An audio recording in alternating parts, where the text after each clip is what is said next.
36 जिल्हे, 36 बातम्या. News G9 Maharashtra. उत्तर तुमच्या प्रश्नांची.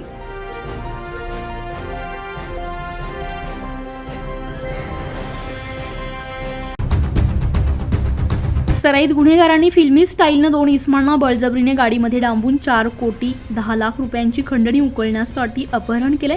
त्र्यंबकेश्वर, वाडीवरे, मुंबई अशा ठिकाणी घेऊन गेले आणि खंडणी न दिल्यास जीवे मारण्याची धमकी दिली आहे. राकेश सोनार आणि अन्य 5 गुन्हेगार यांनी रूपचंद भागवत आणि त्याचा भाऊ विष्णू भागवत याचं अपहरण केलंय. लाखो रुपयांच्या खंडणीसाठी त्यांना आपला जीव गमवावा लागला होता.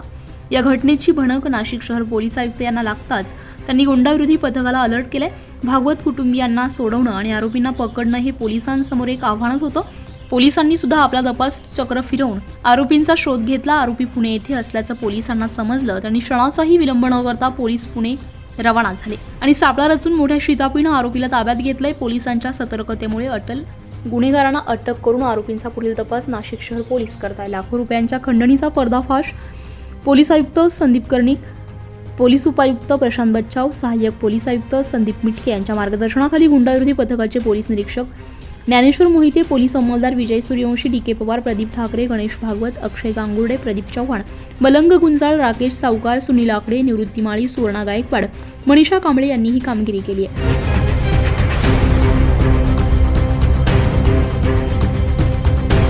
न्यूज G9 महाराष्ट्रासाठी क्राईम रिपोर्टर राशीद मुलतानी, नाशिक.